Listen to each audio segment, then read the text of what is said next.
آقا پسر چقدر خوب میرقصه؟ ها؟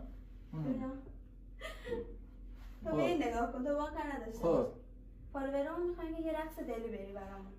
فالوورlar çox qəşəng gəliblər, dedilər. خب Bizim zindagimiz olub quşu baba. Bir götür خب yürüyüşdə دیگه چیکار کنیم؟ کارمون اینه دیگه، زندگیم.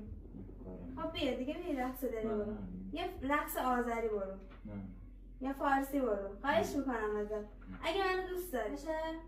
Allah giriftar olmuş ya Allah'ım. آقا چرا گرفتار شدی؟ Vallahi giriftarmış.